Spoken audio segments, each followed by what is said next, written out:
جیسے گن ہوتی ہے، پہلے اس کو پیچھے لا کے لوڈ کرتے ہیں تو پھر وہ جتنا زیادہ دباتے ہیں اتنی زیادہ تیزی سے وہ چیز آگے نکلتی ہے۔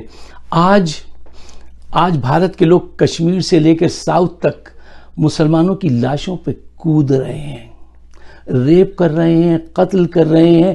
کوئی ستم ایسا نہیں ہے جو آپ نہ کر رہے ہوں۔ آپ دراصل کمزور لوگوں میں جذبہ پیدا کر رہے ہیں، آپ وہ لاوا پیدا کر رہے ہیں کہ غزوے کے لیے، ایک ریولوشن کے لیے ایک جذبہ چاہیے ہوتا ہے نا، تو بڑے پیمانے پہ وہ لاوا پکانا پڑتا ہے، اندر دماغوں میں، دلوں میں وہ کیفیت پیدا کرنی پڑتی ہے، اور یہ سب گریجولی ہوتی ہے۔ ایگزیکٹلی یہ کام اس وقت مودی اور ان کی حکومت کر رہے ہیں۔ یہ دراصل اگر آپ ان احادیث کو دیکھ لیں، اس کی روشنی میں چلیں، یہ غزوہ ہند کی طرف گریجولی قدم بڑھ رہے ہیں۔ اچھا، اب یہ ذرا سا تیز قدم ہونے کو جا رہے ہیں۔ وہ کیسے؟ آپ نے کبھی یہ سوچا تھا کہ ہندوستان میں مسلمانوں پہ ہندو ہاتھ اٹھائیں گے؟ ارے مسلمان کے آنے پہ شرم سے ادھر ادھر ہو جاتے تھے۔ ہمارے بزرگ بتاتے ہیں وہ شرم سے ادھر ادھر ہو جاتے تھے کہ وہ آ رہے ہیں، ادھر ہو جاؤ، بھاگ جاتے تھے۔ وہ آج اس طرح سے آپ کو تنگ کریں گے، آپ کو اس طرح سے ماریں گے۔ ان کی اتنی ہمت ہوگی جو مسلمان کے صرف چیخ جانے سے دوڑ جاتے تھے، وہ آپ کو قتل کریں گے۔ ایسا ہو رہا ہے، ایسا ہوا ہے، اور یہی لکھا تھا کہ آپ ایسے ہو جائیں گے، جھاگ کی طرح آپ کی تعداد بہت ہوگی لیکن آپ کے اندر یہ ایلیمنٹ پیدا ہوں گے۔ اچھا، اب جب یہ میں آپ سے کہہ رہا تھا اب یہ ذرا ٹرین یہاں سے تیزی سے چلے گی، کیوں؟ اب جب وہ وہاں پہ ہندوستان کے اندر جو پیسے والے مسلمان ہیں، جو پاورفل لوگ ہیں، جو بڑے ایکٹر ہیں، ایکٹریسز ہیں، ان سب کی طرف یہ اب جب قدم بڑھ رہے ہیں نا تو یہ ٹرین تیزی سے چلے گی۔ یہ ریسنٹ کیس دیکھ لیجئے شاہ رخ کے بیٹے کا، اس کا دوست کون ہے؟ امیت امبانی۔ اس کے وہ سارے دوست ہیں جو مودی جی کے فائنینسر ہیں۔ یہ بات میں غلط کہہ رہا ہوں، یہ صحیح؟ آپ چیک کیجئے، میں ہمیشہ رپورٹ کرتا ہوں، I want you to decide and check۔ اچھا، آج یہ سارے لوگ اس کی مدد کو نہیں آ رہے، یہ بھی حقیقت ہے۔ آریان کا اگر قصور ہے نا 2 انچ کا، تو وہ اس کو 6 انچ کا بنا کے پیش کرنا چاہتے ہیں۔ عدالتیں ہندوستان کی سب جانتی ہیں کہ حق کیا ہے، انصاف کیا ہے، قانون کیا کہتا ہے، آئین کیا کہتا ہے، اور اس بچے کا کتنا جرم ہے۔ اس کو ضمانت نہیں دے رہی، سب دیکھ رہے ہیں۔ اگر آپ کی آنکھیں ہیں، آپ کو شعور ہے، تو آپ دیکھ لیجئے کھلی آنکھوں سے۔ اور اگر آپ دل سے، وہ کہتے ہیں نا کہ مولا علی نے کہا تھا کہ انسان دل سے اندھا ہو جاتا ہے، قرآن میں بھی ہے کہ آپ آنکھیں نہیں، دل اندھا ہو جاتا ہے، اور اگر آپ کا دل اندھا ہو گیا ہے تو آپ کو نظر نہیں آئے گا۔ اچھا، اب شاہ رخ بھی سوچیں گے ضرور کہ یار بیوی بھی ہندو، گھر میں مندر بھی، شہرت بھی، پیسہ بھی، تعلقات بھی، کچھ کام نہیں آیا۔ رو رہے ہو، تڑپ رہے ہو اپنی اولاد کے لیے۔ ہاں، جب دلی میں لوگوں پہ ظلم ہو رہا تھا تو کیسے چین سے بیٹھے تھے تم؟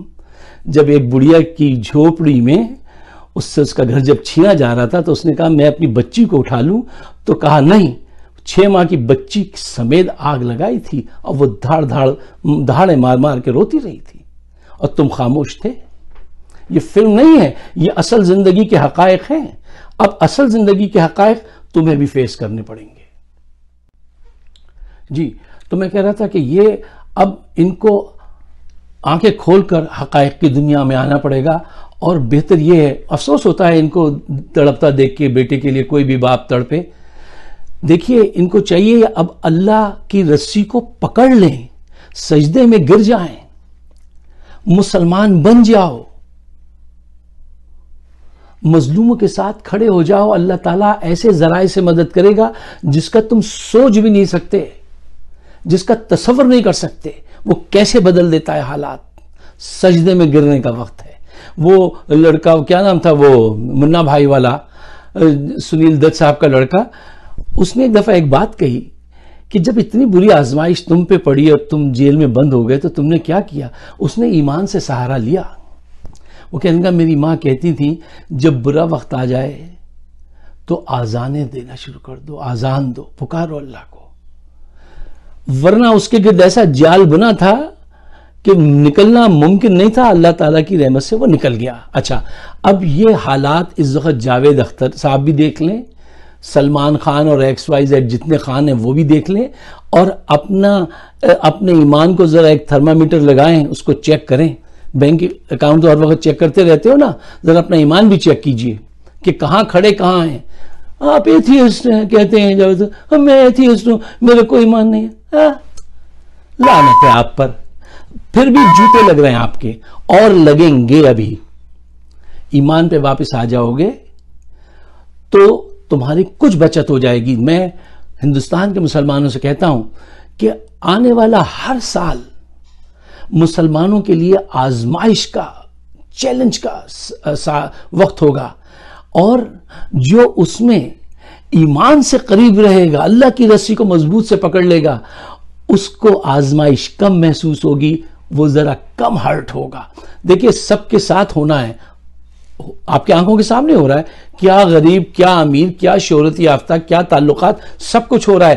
میں نے 6 مہینے پہلے بھی کہا تھا، ہر آنے والا سال مسلمانوں کی وہ گڈ ٹائم جو ہے وہ جا چکا ہے، اب سوائے پٹائی کے اور آزمائش کے کچھ نہیں ہے، اور اس چیلنج کو لینے کے لیے ایمان پہ واپس آؤ، وہ واحد رستہ ہے۔ موت تو ویسے بھی آپ کی آنی ہے، آزمائش تو ویسے بھی آنی ہے، چاہے کچھ بھی کر لیجئے، چاہے ہندو سے شادی کر لیجئے، مندر بنا لیجئے، نہ بنائیے، مسجد نماز پڑھنے چلے جائیے، پٹائی ہر صورت میں ہونی ہے۔ لیکن اگر ایمان ہوگا نا تو بچت ہو جائے گی، وہ 50% کٹوتی ہو جائے گی، اور اگر ویسے ہی رسوا ہونا ہے تو جو عمل آپ کر رہے ہیں کرتے رہیے۔ لیکن ہمارا فرض یہ ہے کہ ہم اس بات کی دعا کریں کہ آپ جو ہے وہ ایمان کے ساتھ رہیں اور آنے والے وقت کی تیاری کریں۔ ہم نے ایک صدا لگائی ہے، ورنہ بقول منیر نیازی کہ آواز دے کے دیکھ لو شاید وہ مل ہی جائے، ورنہ عمر بھر کا سفر رائے گا تو ہے۔